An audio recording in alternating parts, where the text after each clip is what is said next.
Okay, I'd like to welcome everyone to this October 24th, 2018 regular board meeting of the Pullman School District. And we'll begin as we always do with the flag salute. Mandy, would you be willing to lead us? Thank you. Allegiance to the flag of the United States of America and to the republic for which it stands, one nation, under God, indivisible, with liberty and justice for all.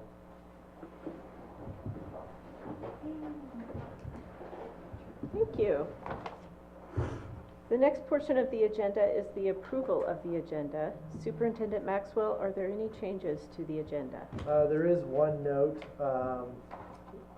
The October 3rd board work session minutes were inadvertently left out when the packet was set out originally. It was a late addition. It is in the current packet that is online, but you may not have seen that. So just so you're aware, the October 3rd board work session minutes are included in tonight's packet. Okay. Sorry about that. Other than that, no other changes. All right. With that, I would entertain a motion to approve the agenda. So moved. Second. It's been moved and seconded that we approve the agenda this evening. All those in favor? Aye.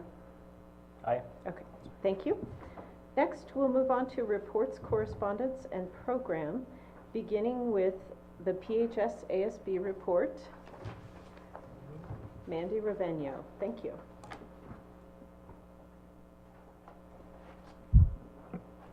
Alright, good to see you all again. First off, so we have a little bit of downtime in ASB's events, so we're spending it by trying to figure out ways that the students can be talking to the ASB more, and so that they can come to us with their problems so that we can help solve them. We only have meetings once a week, and they're pretty early in the morning, so it's kind of hard for students to get there. And if every student that had a problem came to the meeting, we probably wouldn't get much done because we don't get to be there for very long. So some of the members of our ASB, Kieran and Maddie Maxwell, made QR codes that we hung around the school that students can scan, and they can put in requests for time or like problems that they have, and then we can find them and meet up with them so we can talk to them about bringing them into one of our meetings and having a full discussion with our full ASB. And so our first step on that is just making sure that the students know that we're available and we want to help them with all their problems. Other things that are going on is the leadership class, which isn't only ASB but is most of our ASB students, and all the kids who like to be involved are working on our Veterans Day Assembly. And that's going to be on November 9th at 10 a.m. And we do extend our invitation for all of you to join. It's a great opportunity to thank people who have helped us get to where we are today and honor them for their service. Yes. One other thing we're working on is karaoke night.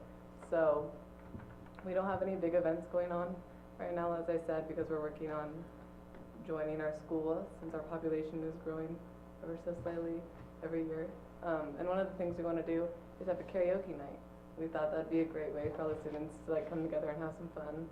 And we wouldn't just have karaoke, we'd have board games, perhaps concession, so that if we allow the students to come for free, then we could make up some of the money by having them buy like pizza or drinks. So there'd be a little bit of profit out of it while the students are still having a chance to come together and hang out. So that's all I have for you tonight. Thank you so much. I'm sorry, when was the Veterans Day Assembly again? November 9th at 10 a.m. 10 a.m. Thank you. Okay, then my only question is, what day is the karaoke night? We don't have Are you going to sign up? The 6th or the 8th? Yeah, no firm date. We're trying to work it around our state's sports. Oh, okay. But we will know by the next meeting. You getting ready? We should know by the next meeting. Okay. Sports keep getting in the way of things. Oh, the nerve. Got to get it on the calendar. So I'll bring that back for you guys next meeting. Thank you, Mandy. Okay. Next, we'll do our board reports, and I'd like to begin with Director Reed. I don't really have much other than all the concerts and everything were last week, and the last one was Monday, so not much going on, as Mandy was just saying. But Key to Success for the YMCA is coming up this Saturday, and that is one of the most fun things with the dueling pianos and that sort of thing. It's a great event, so I'm sure there's still some room if you want to do that. And then also Nathan and I were just at the vigil for Lauren McCuskey, and I want to just commend Ron Middlehammer, who had some amazing words to say, and it's a tragic, tragic loss. It just makes you sick to think of it, but anyway, we were just there, and it was very nicely done, so thank you all who were involved in that, and that's all I have to say. Thank you. Director Roberts? I don't really have anything to report this evening. Thank you. Director Everman? Just our last Pullman High football game will be this Friday coming up, so urge everyone to attend. And my condolences to the McCluskey family. I'll bring a card to our work session next time, and we can send a card on behalf of the Thank you. board. Okay. I also don't have a report. Let's move to the superintendent's report. Thank you. So I'm going to start with a construction update, Kamiak Elementary. So I believe it was last week, we took the school board on a tour to show the updates. So they're making great progress. We're on time, on budget with that project. We've had great weather this fall, so it's allowed us to make some headway on the outside projects that are left. So going very well. Just a reminder for the folks in the audience and watching online, if you're interested in seeing those photos, we try to post those every week, and those are on our website. If you go to the community tab, scroll all the way down to construction, and you should see the photos there. So navigating the websites a little bit, I go a little bit deeper into it to see those pictures. Also, I'd like to give a brief report on our October 12th Professional Learning Day. It was the cultural transition process. So our presenter was Vince Martinez from Partnership in Learning. Vince came out. This is the second time he's worked with our staff. I'm happy to report that most of our staff were able to attend, and when I say most, everybody was invited from food, nutrition, transportation, paras, teachers, administrators. They were all invited. We talk about the results pyramid, and one of the things that we're talking about is how our experience form our beliefs, and then our beliefs lead to actions and then results. Unfortunately, most of us spend our time doing action and results and not really spending a lot of time down reflecting on our experience and our beliefs and how we approach things. Very powerful. Vince, if you were not able to attend, he did a really nice job. It was all day, it was a lot of work, but I've heard a lot of good comments. So again, experiences create the beliefs, beliefs influence our actions, and our actions produce results. A couple key things is whether or not you realize it, you provide experiences for everyone around you every day. Each interaction creates an experience that either fosters or undermines the desired B2, and B2 are those beliefs that you want to get to. B1s are the beliefs that currently exist, and I'll talk a little bit about that in a second. But culture changes one person at a time, and that's one of the things that we're working on, is that every individual in this district contributes to our cultural beliefs. And so we're really working on providing those experiences. Sammy, that's our resident cat that just walked in, so excuse us for a second. Does he have an official duty? Is he like the mouser, or? I know it did. Sammy will also jump in cars if your door is open, so be careful of that. So one of the other things that Vince talked about was steps to accountability and the importance of accountability in establishing our beliefs and our culture. So we talked a lot about, seeing it, own it, solve it, and do it. And you'll see a little bit about that in a second here. But those are the steps to accountability that he walked us through as a staff. He also talks a lot about below the line or above the line. And you may hear some of our staff say, I'm above the line today, or I just went below the line. And again, it's those things where when we're below the line, it's called the blame game. And some of us may wait and see. Some of us might say, we're confused, tell me what to do. The common one you might have heard from your past might be, it's not my job. You might ignore things, deny, finger pointing, or cover your tail. And what we want to work on is not go below the line, but really interact and stay along the line. So one of the things that Vince took us through as an entire group was best practices and then giving ourselves a grade. And so everyone participated in this, and so for example, see it, obtaining the perspectives of others, so we graded A through F. And then we collectively took that, we did it for see it, own it, solve it and do it, and then collectively as a group gave our district grades in each of these areas. And so that was quite an interesting process to go to with almost 300 people. From that, he took us to the next exercise where we went out, and the task was to come up with our beliefs, our cultural beliefs and what we want them to be.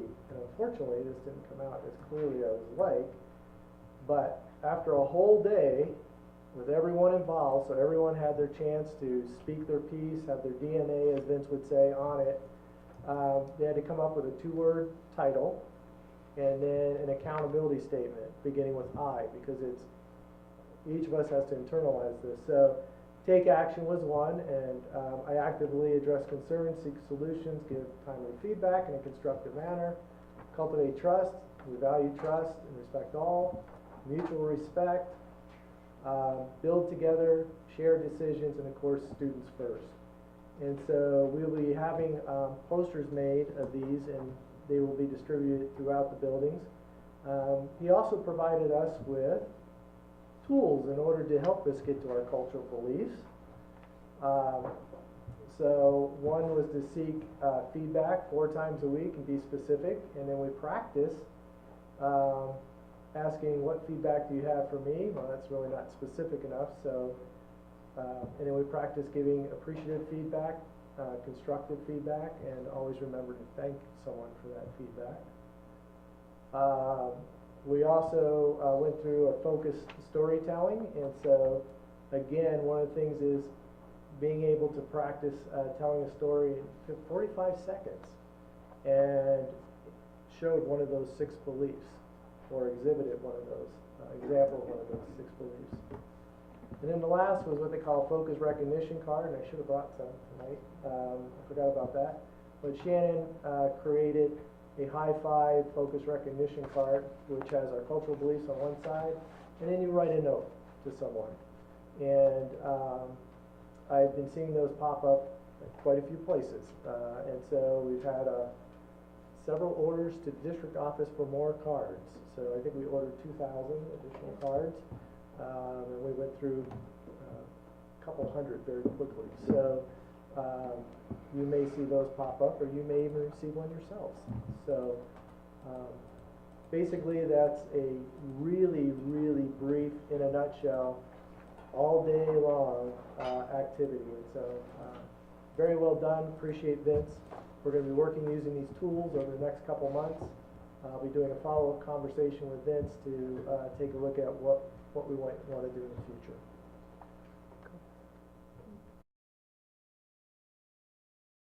Any questions? Bob, is that PowerPoint available on the district website? We can make it available. Okay. I could probably use the right results pyramid. I developed my own because I didn't have the PDF, but yes, we can definitely put that up on Thank you. The website. So with that, I'm going to move right on to the next report, and that's the Scratch Cooking Program, and Shiva Nally is here to provide that report. Thank you, Shiva. So, my name is Shiva, and I'm the Food Service Director for the Pullman School District, and I'm just here tonight to give you a brief update on what we've been doing in our program. A lot of you already know that we partnered with Empire Health Foundation last spring to implement their successful Scratch Cooking program. For us, they provided a $15,000 grant to get started. They provided us with a 3-day culinary academy, which we had in August, and all of our food service team came together, and we spent 3 solid days of learning how to cook the recipes. We had a lot of nutrition classes, food safety, team building, time management, which is so critical in scratch cooking. And really, more than any of that, what we really got out of it was just a lot of excitement and bonding. And we had professional chefs there. They were just super, excited, and we gained a lot in our program from that. And so they funded all of that. And that kind of led us into the start of our school year, and some of the changes we made were basically a full scratch cooking at the high school and at the middle school level, because we have more equipment and we have more staff. At the elementary level, we decided to implement about 3 scratch cooking meals per month, just till we could learn how that worked in our kitchens with limited resources. We have 1 head cook in each of those schools, and not a lot of extra equipment. So we're learning and we're practicing, and some of the results so far have been that we had a really fun day on October 3rd. We did Taste Washington Day, and so we made homemade lentil sloppy joes at the elementary level. We also made homemade lentil brownies with locally donated lentils. We had fun games. We had tattoos for the kids, recipes, little bags of lentils they could take home with them, and just a lot of hype and a lot of excitement. And that was a lot of fun, and a kind of a big deal, because we haven't really participated since I've been here in that so much. And so it was fun, getting the local donations from the Spokane Seed Company. The Pea and Lentil Council also donated a lot of items for us. We gave up chocolate milk this year on our menus. It wasn't as dramatic of a transition as we might have expected. We did not sell as much milk in September, but we kind of anticipated that would happen. We started handing out water cups to the kids that would refuse to drink white milk, because that way they had something and they could get a little water. But they're starting to actually adapt to it, and our sales have gone up. When they'll ask about it once in a while, when are we going to get that chocolate milk back? But we just tell them we're not, so they're fine. We did have some parents want to know when we're going to get it back and what they could do to try to get it back. But we just, we told them this is what we're doing. We made an agreement with the Empire Health Foundation. We're working on a healthier program. The less calories we serve the kids in sugar, the more calories we can serve them in a healthy food, because we're pretty regulated with what we can serve, regarding calories. So that seems to be something that really works with parents, and even with some of the older kids, when they realize they get a little bit more food. So we haven't gone too far into the school year, but financially, there's always that question, how we're doing with that. And so I kind of spent a few days looking at our finances, and one of the things is we did not increase our labor hours this year. We stayed right where we were. We chose to do that and see if we could work within that. So we've done it that way. We have a meals per labor hour formula that we use, that districts use, or probably a lot of businesses. And so I ran that again, and we're just almost exactly the same in terms of production as we were in January of 2018 as we are in September of 2018. That's really our only full month we can project from. Running our finances, we actually spent around $5,000 less on food in September of this year than we did last year. Our district's free and reduced rate this year is about the same, 31% right now, exactly the same as it was last year around this time. Our meal count did go down a little bit comparing last September to this September. So we averaged about 9 breakfasts a day less this September, and about 52 lunches per day less. But I think as kids are starting to get used to the menu, we're starting to see it go up a little bit. They've tried the meal, or their friends have told them that was pretty good. So the next time we're hoping, they'll try it, and we're trying to get a lot of word out there about it.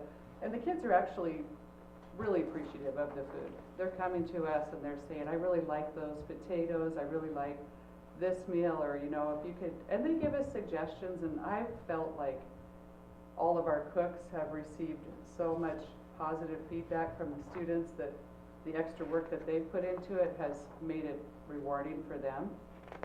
So I think that's kind of where we're at. I feel like this is the first time I could really stand up here in 5 years and be really proud of our program without feeling, oh man, wanting to defend it, but really feeling like we're just doing an amazing job, or my team is. And so, and you know, I need to thank Joe. He's been behind us this whole time, supporting us.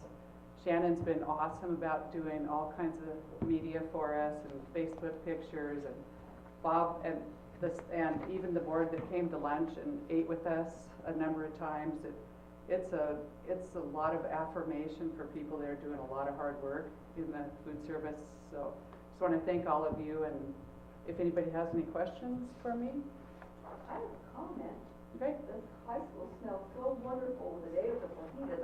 All I could do was think about eating fajitas all morning long. It was wonderful. I'm glad to hear And that. I know. I was glad to have that happen. Every day when I come into my office and Richard's cooking, because my office is right there, I go into the kitchen, I'm like, smells so good in here. So it's really nice. That's exciting. Yeah, It so really thank you is. very much. Thank you, Thank Sheba. you, That's Sheba. It's awesome kind of for the- destroying that lunch lady idea though, aren't Yeah. you? Yeah. Breaking the barrier. Yeah. All right, next up is curriculum adoption cycle and development, and Roberta Kramer will present.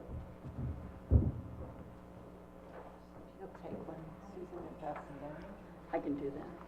Isn't this me talking? How one are they? Just one? Sorry. Oh, they're all stapled Yeah, they're down. stapled together, yeah. Oh, fine. Staple is staple. Yeah, Yeah. I just get Yeah. confused. Crimper. What? Yeah. Well, you can introduce them. Okay, what is before you is rather fine print, but that's the only way I can really show preschool through grade 12 all on one page, and I think that tells the best picture. So, related to our instructional materials, what you see before you is anything that is highlighted is anything from prior to 2010 that has been adopted, and I just picked that 2010 as kind of my cutoff. Like, that's a time when, you know, since that time, we have done several adoptions, but you can see that puts Storytown, which is our elementary English language arts reading curriculum, in that category. That is next in March of this next year, it'll be 10 years old, and so that tells me that we need to begin to have conversations related to that. You can see that too around middle school reading and language arts resources there, or what those of us that are my age perhaps refer to as an anthology for that level. You have it up? No, I don't have it up. Oh, I only okay. have it before you. Yeah. And then you can see as you go through the rest of it, it looks pretty good. And then you get to mathematics. Unfortunately, one of our guests in the audience, Jan Estep, shared with me why there's a highlighted section around high school calculus. She shared with me that the materials were, the book that she uses was adopted in 1996. And when materials were reviewed in 2002, she thought they continue to be appropriate, and still feels that way. So I appreciate that, because sometimes we get materials just to get new materials. So that's why that's highlighted. That's where we needed to go as far as the historical perspective on that. Then when you look at science, that's all highlighted because we're in the middle of that entire process. What was also called to my attention are some of the livestock egg science pieces, so I've got to go back to that. That's at the top of the last page. And then you can see in world languages, we just did a recent adoption, so that's reflected here as well. And so, you wonder, why would you need to talk about this? Well, you know, we've been in the middle of a science adoption for quite some time, and we're approaching the December 13th deadline of where we're going to decide which direction we're going to go. If I were a betting person today, I would say that we're going to do a hybrid curriculum of our own and develop our own materials. And I've had conversations with several colleagues throughout the state who are doing that exact same thing, because there isn't a good set of materials out there to formally adopt. So there's that piece. The other piece is high school social studies needs to be addressed. And those materials are, I go back on here, I can tell you exactly what year those were from.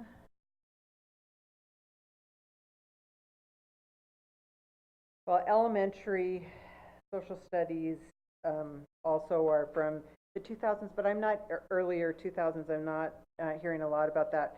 But the high school materials were 2006, 2007. And the change that we're experiencing in our state is they've just recently, I mean, just in the last couple of weeks, released new standards in social studies.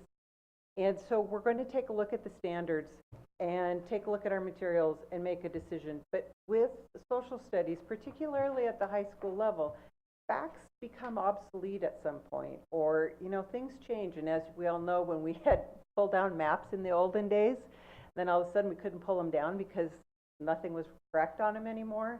That's what happens sometimes in our text resources. So we just need to take a look at what we have, what the standards are. The standards have shifted to some degree.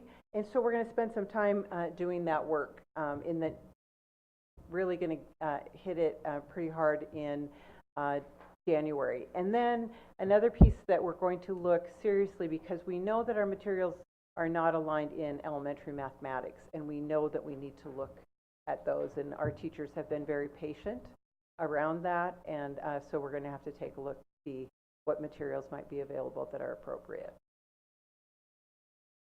So that's what I have for you today. Sounds like the curriculum advisory committee very. They typically, that is one of our most busy committees. There's just a lot going on in that group. So with the math TOSA and stuff, does Johnny have any recommendations? Or if you've been teaching all this new math, how come we haven't got materials already into all that? That's not uncommon for a school district to make an adoption and then, oops, doesn't quite fit the standards. Okay, that is not uncommon. And what also happens is that publishing companies slap on this thing saying it is, you know, aligned to your state standards. You know, and then until you really get into the materials, you might not know that it isn't. Yeah. And so we have some pockets that work really well in our current math materials, but also some that don't. And the state has led several adoption workshops. Johnny and I were able to go to one last year in Pasco around mathematics specifically, and they've really developed some good structures for districts to take a look in depth at math materials, and there are actually some good materials out there. So we're hopeful, but you know, the work is going to be really led at that grassroots level by our teachers. Johnny and I working alongside them. So they'll get in and take a look and make decisions and recommendations based on that. So I could see where social studies might need some updating, because my idea of history ended right around the Vietnam War, and anything that happened after that is my life, so it's not history, it's kind of current events for me. So yeah, it's interesting how things have changed that way. But most of these, like Jan said, math, other than the fact they change how you do all this, but calculus is still the same. So there's one or two things you love. Hey. But also, a teacher that knows how to use the resource, so uses much more than that resource, and that's what it's really all about. And that's our work with our teachers is, you have this resource, but there's more than that, so how do we add those things in? And you know, more like support materials yes. for those who don't get it? Yep. Just for the whole range, yeah. Yeah, to go deeper in a particular standard or things like that. Okay, thank you. Question? Thank you, Jim? So I had a question, Roberta, on the hybrid science curriculum. Yeah. So kind of on a timeline, right, for December? December 13th is our cutoff point when the committee's going to make a decision. Okay. Will we be able to preview or review that? Yes. Okay. What I think it'll be, Jim, is I think that we will develop our own scope and sequence, and then our materials to go with that. That's what I think will come. at elementary. At middle school to some degree, but high school, they are interested in maintaining some of the same textbooks. They haven't even asked for anything. So I would imagine the teachers are adding to the curriculum their own input. Yes, yes, but we have to go back and have a laid out specific scope and sequence around what is taught in Pullman, because we need to guarantee that regardless of what school you're at, you're having the same exposure to content. How they do it might look a little bit different, but that's part of what would be laid out in that. A neighboring community, Colfax, just did last year. They just made that same decision to go hybrid because they could not find a match either. So we have a place to start. They've shared theirs with us. So explain hybrid. Hybrid is something that we grow ourselves. Is it a mixture of textbook It may be. It may be some, primarily resource materials would be that's primarily what we would be looking at. So is materials provided by a third party and then materials we make ourselves? Some, yes. Mystery science, for example, we use mystery science right now. This year we are doing that across the elementary. Mystery science is web-based, but provides some really great resources and great experiences for kids. And our teachers have really, many of them have used it for several years, maybe on a free basis or on a very limited cost basis. So they're accessing those materials right now. There's accompanying assessments. But the number one thing that we know is that our kids have to be involved in science in order to understand it. And so many of the resources that we have looked at are not designed that way. They are designed like for example, during a couple of the different pilot experiences, we had teachers come back and say, oh, when I said to the kids, it's time for science, they'd say, oh. Well, we want to say, oh, yes, that's what we want them to say. So that's been some of our work that we want it to be engaging. And when it is workbook based, it's not engaging. So we're working on that. Thank you. Yes, thank you.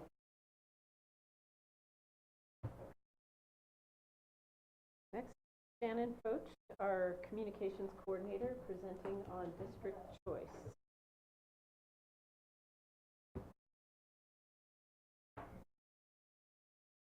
Hi there.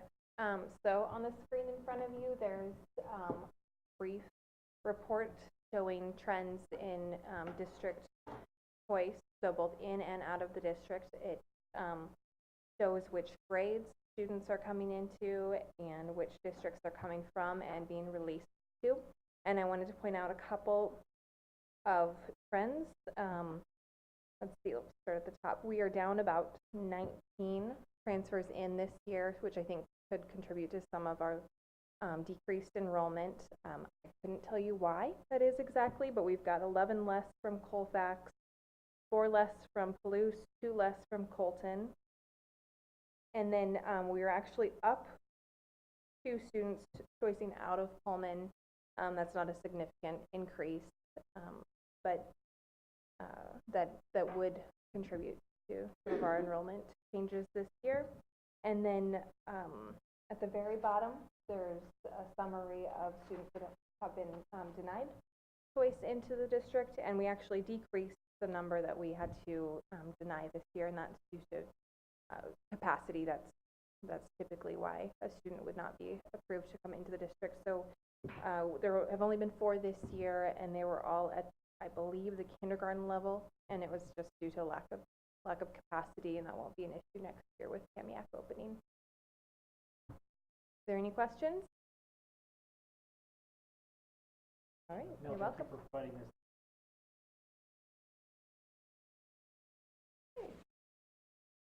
Conclude the reports, correspondence, programs section of the agenda. Next, we move on to the visitors section. This part of the agenda is for anyone wishing to speak before the board, either as an individual or as a member of a group. Visitors addressing the board will go to the microphone and state their name and address prior to their information. The board will listen and may offer clarification, but will not discuss the topic at this time. The board may consider moving the topic presented to a future meeting date as a discussion item. Please keep your comments civil and respectful and limit your remarks to 3 minutes. And our first visitor signed in to speak tonight is Beth Vick.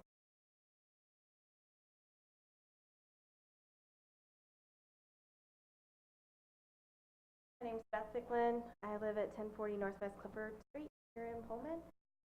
To write my stuff down. I realize I haven't been as positive as I need to at these meetings. So one, the scratch cooking. I was telling Sheba when she left, I have not had to bring an emergency meal for a month now to the middle school. The elementary school, we just feed them at home.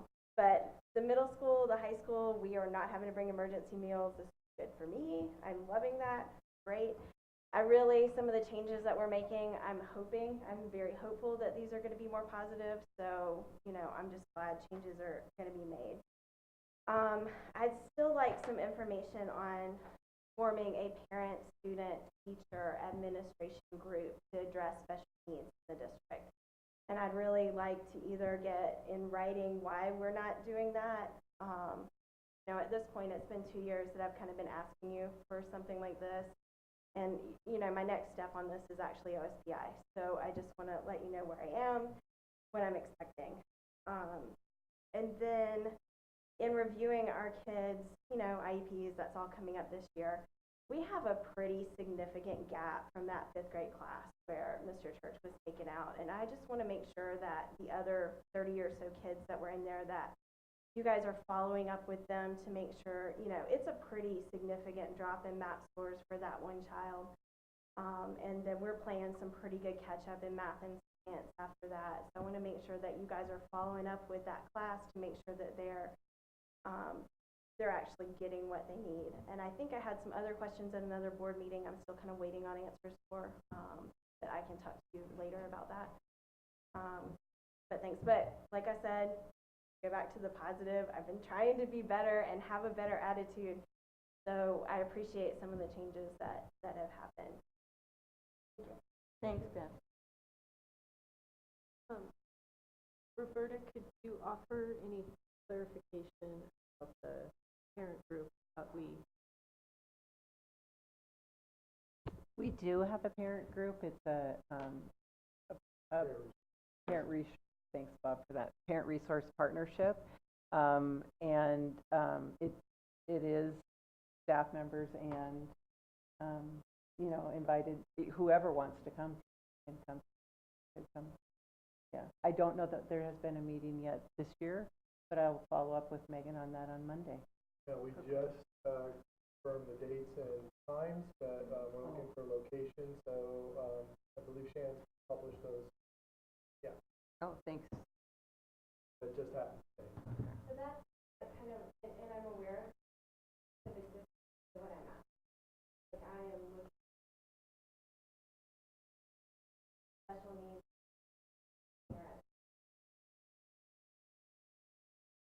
We're going to point you in the direction.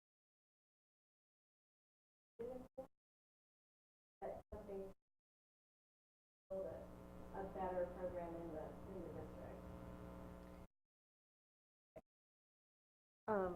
Our next speaker is Phil Honeywell.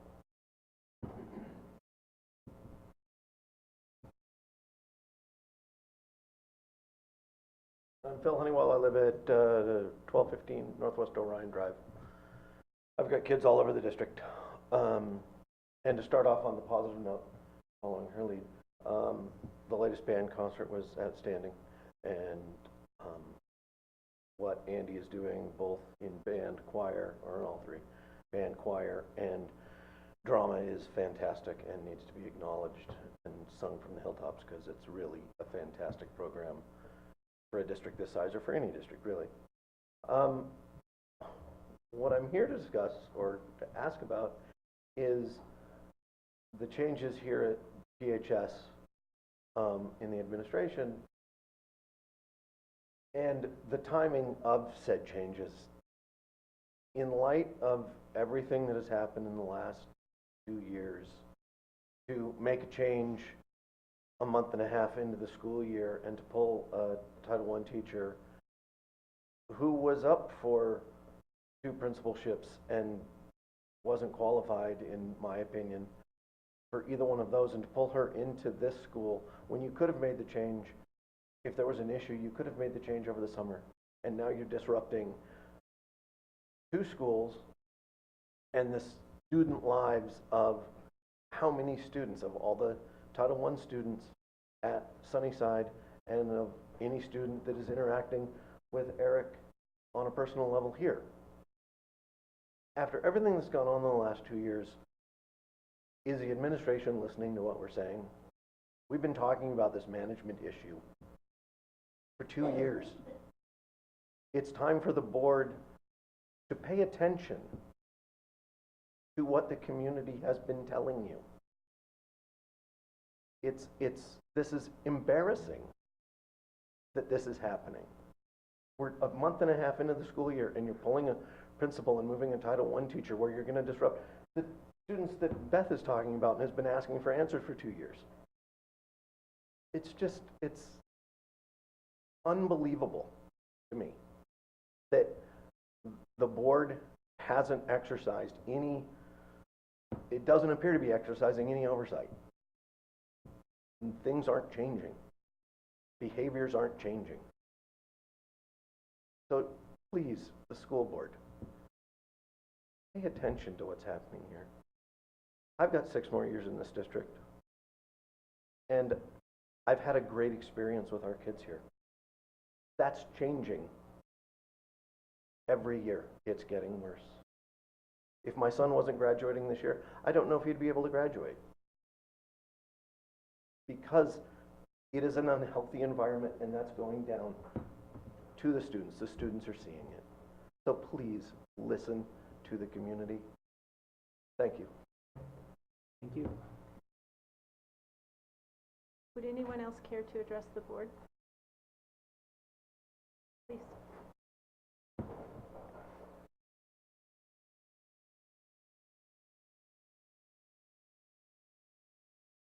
Good evening.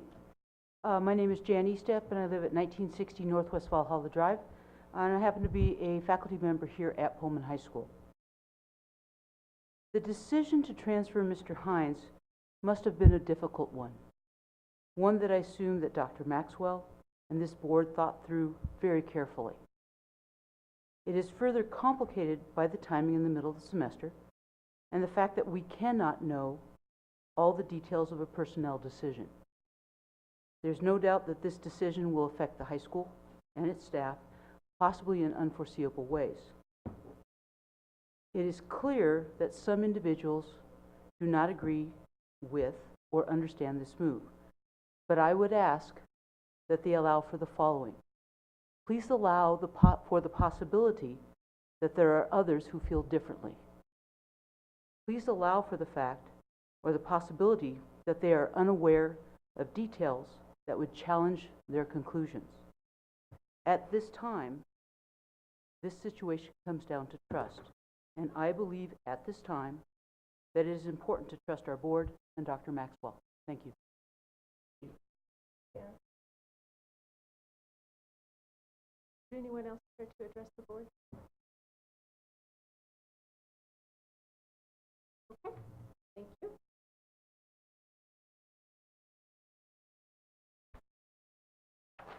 The next section of the agenda is the consent agenda. To expedite business at a board meeting, the board approves the use of a consent agenda, which includes items considered routine in nature. Any item which appears on the consent agenda may be removed from the consent agenda by a member of the board and voted on separately. The remaining items will be voted on by a single motion. I would now entertain a motion regarding the consent agenda. I don't want to discuss it, but I will not vote for the consent agenda to pass it tonight because of one of the personnel reports. So I will just vote no, because I think it's something that can only be discussed in executive session. So rather than pull it, I'll just vote no. I move approval of the consent agenda as presented. Second. It's been moved and seconded. All those in favor? Aye. Aye. Those opposed? Aye. Okay, thank you. The consent agenda is approved by a majority of board members present here. Next, we'll move on to action items. The first action item this evening is Policy 1400, Meeting Conduct, Order of Business, and Quorum, presented by Superintendent Maxwell. Thank you very much. I am going to pull up the actual 1400 changes here, but let me review. I want to make it clear, there was a question earlier in the day I received about 1400 and the timing of this. This was put out by WASDA in the last policy newsletter, September 13th. WASDA suggested statewide changes to this policy, so this is not being taken by the board, undertaken alone or solely. This is from a state perspective for changes. The specific changes are noted, some of them are minor, such as quorum and voting, just a title change, to some specific, and with feedback I do want to point out the first change simply says during board meetings, board members will refrain from electronic communication related to board business, period. And that is a very common practice that board members should not be texting or emailing one another during a board meeting about board business. It's supposed to be done out in the public. Again, 7.0 is a title change. Also, apparently somewhere in the state, they were making people sign in to show that they lived within the district, and that's not required. It's not allowed by law. It says we will not require people to sign in, complete questionnaires. Do we require them to sign in if they're going to speak, or yes, there's a big Susan. conflict here, Yeah. so. But to attend, they This don't have is to to No, attend. right, This correct. is only to, But it this says only applies. attendance and comment, so is there another place where it says if you're, There is another that addresses that you comments. must sign in? Is it It's down. in the next? It's down further. I can find it for you. I would think that you'd want it to be right after this sentence, just to avoid confusion. Well, that's definitely something we could clarify, that this only pertains Because to. if it says here you don't have to sign in, and then later on in another one, you have to, I think you need to clarify immediately that if you plan to speak to the board, we do ask that we do require a sign-in. That's something that we can definitely include. Yeah, this solely speaks to just attending the board meeting, not. Yeah, but it's under public attendance and comments, so I just, Okay, if that's a change you guys. just would in like. my experience, people don't seem to, once they see what they need to do, they don't keep reading. Okay, good to know. And then if people want to comment, I know they have to put their address down, but they don't have to live in the district, do they? No, No. they do not. Thank you for that question. Down below, again, this is from WAS and across the state. It just talks about mainly the public comment period and disability and allotment of time. And I think a lot of this came out from challenging negotiations earlier statewide. And so WASDA wanted to make sure that they just kind of define that for folks to help school boards out. So this is all from WASDA's language. This is not anything that was developed specifically by any board member or administrator.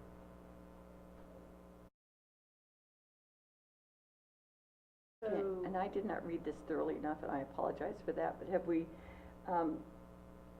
fixed the thing where you could yield your time to someone else and yield your time to someone else, so one person is speaking? Is that in here? It should be in this particular policy. I don't recall seeing it in your changes. I don't believe that was added. Well, I know we discussed it. We did discuss it, yeah, I recall that, so, if you'd like, I can, add that to this, so it's more clear. Well, if you're gonna enforce it, then it should be Yeah. No, I agree. in the policy. That should be clear. So does WASDA have any, like, firm opinions on that practice? I mean, is it up to us solely? Because,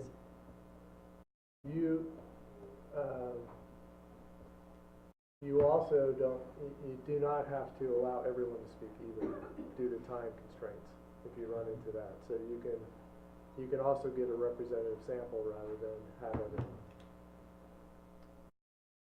Well, I have no problem with letting everybody speak, but I have, the problem was yielding to someone else's, she could finish Right.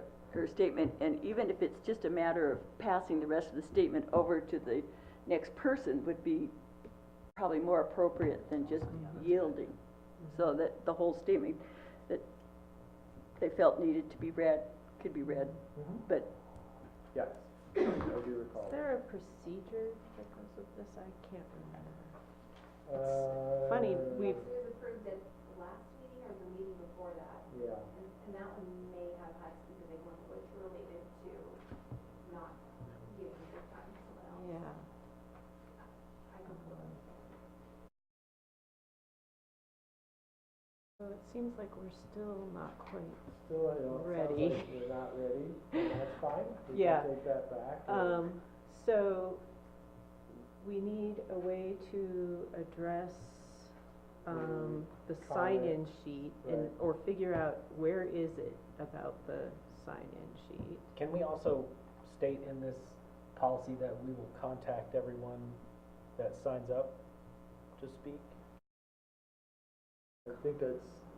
Because I know we had discussed wanting to follow up with people and at least thank them, but maybe ask follow-up questions if we had them. Do we want to codify that, or? I don't know if you want to make that a board policy or not. It It could has be been a- adopted as a practice. Could be a procedure. But, yeah. So would it belong in the procedure then, versus policy? I would think you could just use it, just get an email address on the sign-in sheet. Yeah, that's if you kind of don't what we have were it. talking about, yeah. And, well, if you just ask for an email address and There is- explain maybe on the top why, There is that, Okay. yeah. but that would be sufficient rather than adding it to a policy and procedure. Okay. Kind of requires us to do it though if we add it, right? Versus, Well, if it's in policy, yeah, then we have to. If you say for follow-up purposes, then we're required to follow up, and You- sometimes you just, You could add that to this, Yeah. email address may be used to contact. yeah. I So it think gives that you would be the flexibility. easiest way to do it, yeah. We have talked about at our summer retreat, developing sort of a. Pamphlet, yeah. A pamphlet of how to, like guidance for. yeah, comments, addressing the board, or communicating with the board also. So Yeah, delineate the, yeah, emails. seems like what we need to do is make sure that between that pamphlet and the policy and the procedure, all of these questions are asked, are answered. The more I look at this, the more I'm thinking this might be a great workshop That's what I was just gonna suggest, topic, actually, yeah. because it's so involved. Yeah. I think why WASDA got so, I mean, bargaining was very tense across the state, more tense in some places than it was here, and they were having emergency conditions, basically, with public meetings where hundreds of people would show up and just kind of try and shut something down. So that's why this is coming out. And that's why, that's another reason to bring it before a workshop, because I think, or a work session, is because we don't want it to be retaliatory in nature. We want it to be constructive. It should be a communicative effort. And we could play on the efforts of the communication committee and see how that language could be incorporated here. Again, we shouldn't be responding with retaliatory language. Well, if we could envision something like this pamphlet, that could be something to bring back when we meet with the communication. We're talking about having the communications advisory committee meet Right. again in the spring at some point. We could Right. say, how does this draft work for you? Because in that seminar that we had from Mr. Martinez, right? Yes. And he talked about trust, he talked about goodwill. I mean, I think we should promote that in our policies and our procedures. Well, and I've often found, like, I wanna say things, but I haven't had time to come up with what I wanna say, or ask, or clarify from people's statements.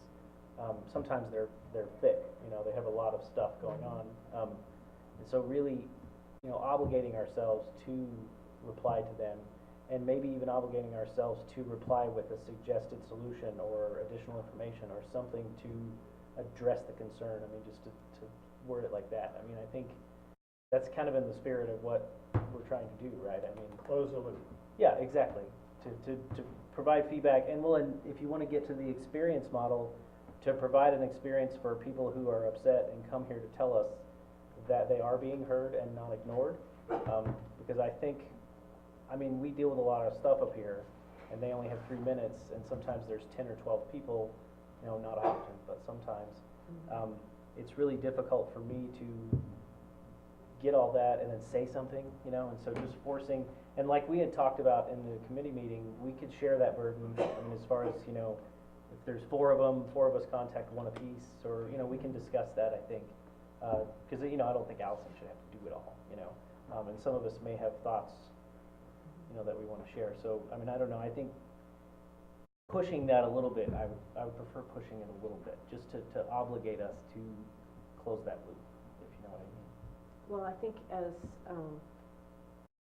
Susan mentioned in a previous discussion of this same policy, that might be something that would be in the board protocol, a more appropriate place, because it's talking about kind of the expectations that the board places on itself. It doesn't have a legal obligation to do that, but if we have an expectation for ourselves that we really are consciously trying to close the loop, that's... And the one thing we have to be careful of, if you want to do individual follow-up, which is fine, but I think everything needs to be CC'd to the president and to Bob. Oh, yeah, for sure. So that it's on record somewhere what's being said. It not necessarily, it doesn't matter who by whom, it just is what's being presented, so. Well, and we could add it to the communications log that we've been making so that everyone can eventually read what's going on, you know? I mean, no, I think definitely I mean, you have to be including really you in on careful. the loop is for sure, but as far as just drafting all of the responses, you know, that can get pretty thick too. I mean, if you've got a dozen to write, you know. But I definitely agree with Jim. I think talking this through, and maybe I would be willing to draft a pamphlet before our work session, and I can put it in InDesign and make it pretty. Wow. But no, I mean, we could start there. I mean, I'll probably leave a bunch of blinks. I accept your offer. But okay. Yes. So I'll try that, but I would like to move that this be tabled for now, until we have our work session / workshop, and then bring it, as an action item to the next board meeting if possible. Okay, is there a second to that? I will motion? second that. Okay, it's been moved and seconded that we table this item. I don't know if that motion requires discussion. Is there any discussion of tabling it? Okay. Yes. It does require, okay. Is So- there any further discussion? As long as we're making sure to bring it up at the workshop, then I'm cool with discussion. Okay. In that case, all those in favor? Aye. Any opposed? Okay. Policy 1400 is tabled. Next, we have the action of deleting policy 3130, policy and procedure. Superintendent Maxwell. Yes, so, one of the things you'll note, just below that is that 3131 is, district attendance areas. That's been moved, to the November 7th board work session. We've received quite a bit of feedback on that, and so I'm in the process of, working on some examples to show you in a work session, so you have some adequate time, to review that. And then are we gonna invite, or may we invite guests? Cause I would really like Maren and it's- Megan to be invited to Yes, this and session. I've talked with both of them, and I reminded them that it is open to the public and they can attend. Yeah, cause They they've can't done. participate, but they can definitely attend. But so. they, Yeah. well, unless we have questions, or they Yes. can probably offer a paper or something, a Yeah. letter or something. And I have their materials. Because- I was gonna say, Good. they sent us a sample Yeah. of their Yeah. Oh, well, policy I ideas just- too, so. They've done so much research Yeah. on it that it's Yeah. crazy to duplicate it, and They It's were, always good to have someone who really cares about these things there to help you along. yeah, they were very, I have all the materials, they Good. emailed me too, yeah, we had a very good meeting. All So, getting back to 3130, this is not in WASDA, and actually, we have both 3130 and 3131, which contradicted one another, and we really should just have one where you would go to get the information. So, my recommendation is to delete 3130 and stick with 3131 as our boundary attendance area. Okay. District attendance area, excuse me. All right. Well, then I will move that we delete policy 3130. Second. It's been moved and seconded that we delete policy and procedure 3130, district attendance areas. Is there any further discussion? Hearing none. All those in favor? Aye. Is anyone opposed? All right, it is deleted.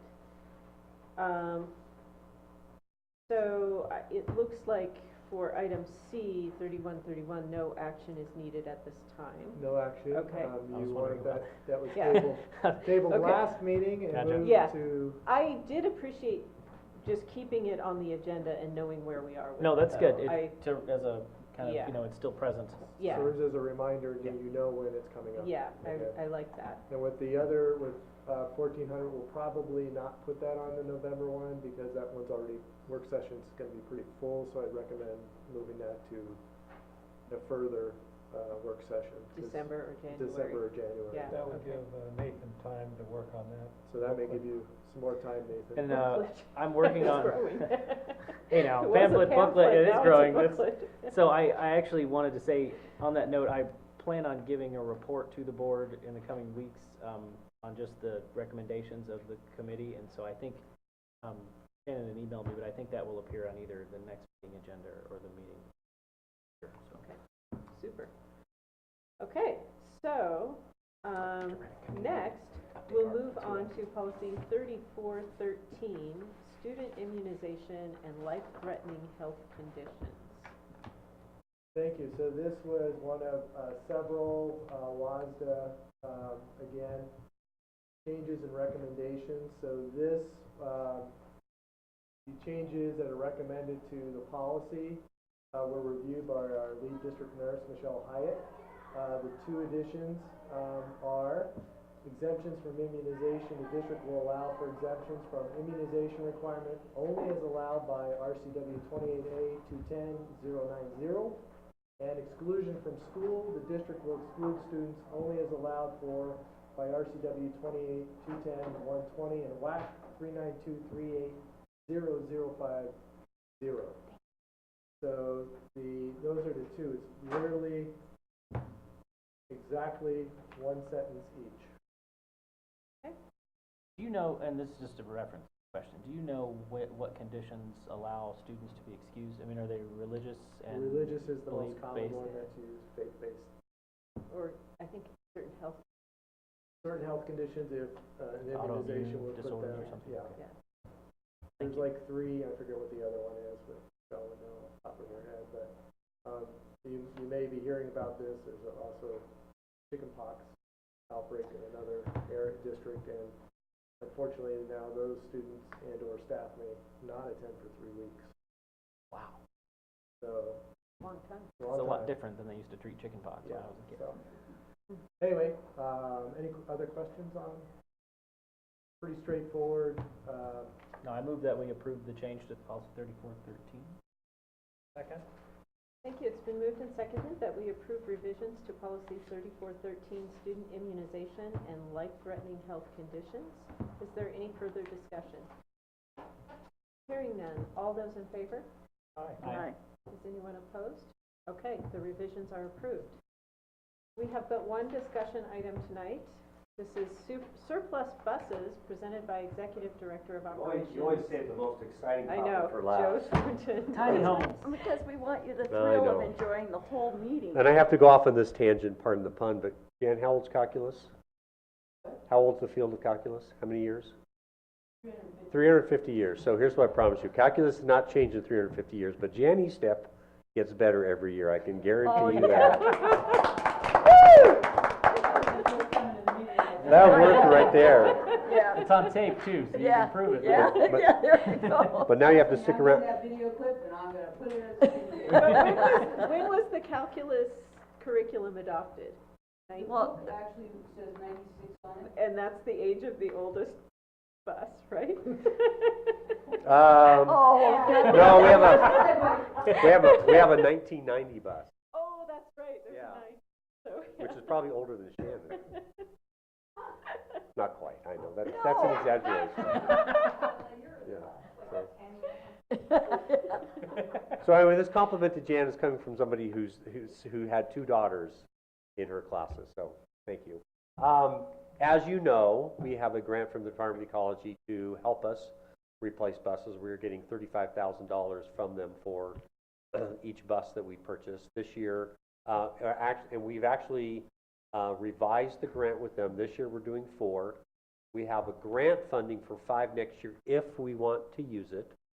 Diane and Bob encouraged me to put in for that grant. If we don't buy any buses, we don't get any money. If we buy all 5, we'll get 35 per bus if we buy 1. So we have that as an option for next year as well. But one of the stipulations, typically when we have a surplus bus, we put it available for people to buy it. I don't think anyone's ever bought a bus from us. By the time we're done with the bus, it's been rode hard, put away wet. It's not worth buying. So they usually go to salvage. But one of the stipulations of the grant with the Department of Ecology is we have to document that that bus, that engine and chassis has been destroyed. They actually have very specific conditions that we have to follow to do that. So I want to get this on your radar now so that when the new buses show up, and we're supposed to be receiving the 2 new diesel buses probably first or second week of November. We've also ordered 2 gas buses to try to experiment with gas buses. They should be here by the end of this calendar year. Yeah, yeah, yes. Yeah, gas. Yeah. Yeah, gas. Don't they get worse gas mileage? Then diesel? Yeah. No, they get actually a little bit better. Oh, do they really? Yeah. The advantage to diesel buses used to be cost of diesel. Right. That's so much. changed. Diesel's actually more expensive than. And the other advantage of diesel is they were easier to work on. But now that they've had to put all the emission control stuff on diesel engines to get them to be close to emission standards of gas buses, they become really complicated to work on. So anyway, long story short, we don't have the option of surplusing these buses. They have to be destroyed. So I just want to get this on your radar. So as these new buses come rolling in, we can immediately get the old ones off the lot because we don't have a whole lot of room for extra buses. Would you like this moved to an action? Sure, Well, then but not critical.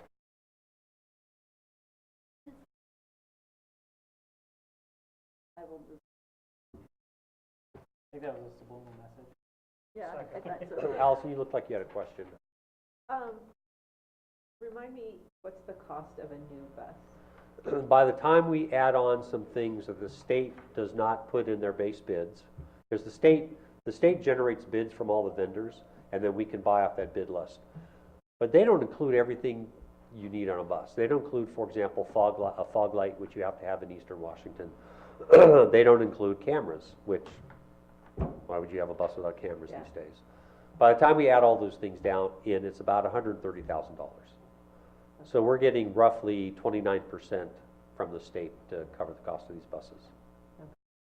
And is there any move on the horizon? I know with Pullman City Transit, they have kind of hybrid buses. Do you see that happening with school buses anytime soon? You know, I think yes, but I think that one of the things that some districts are moving towards is propane. But the challenge for us is the availability. So, for example, if we send a bus on a trip, we have to know that wherever we go, it's that fuel is available. If you're on the west side, you're probably going to be okay. But it's a little bit of a risk for us to have that and maybe have that bus go someplace where there may not be that fuel.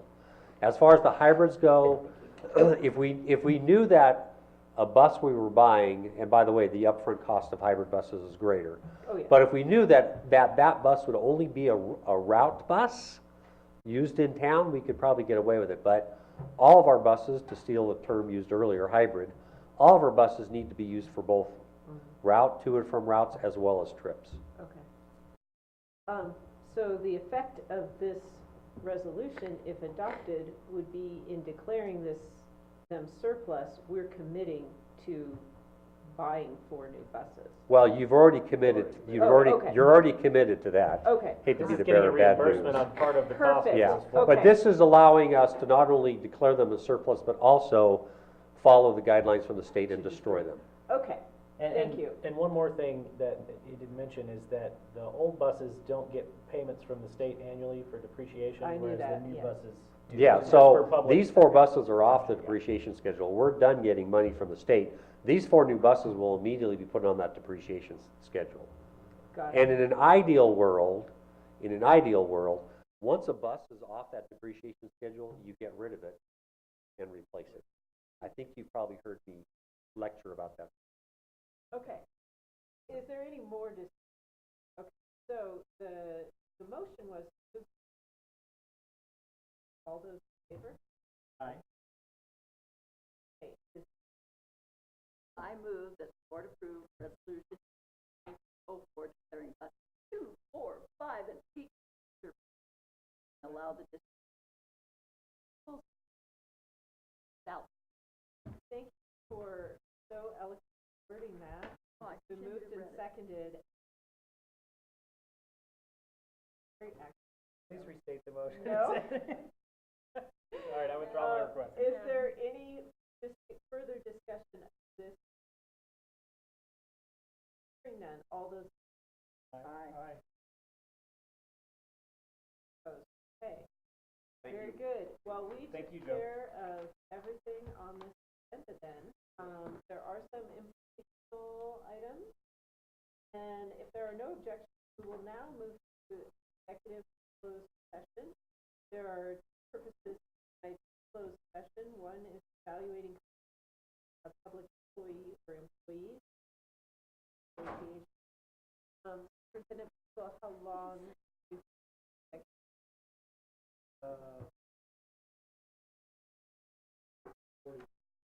Okay, approximately 40 minutes. So we would be done at 8:05. No action will be during the executive session. Conclusion of the executive, we will adjourn. Thank you.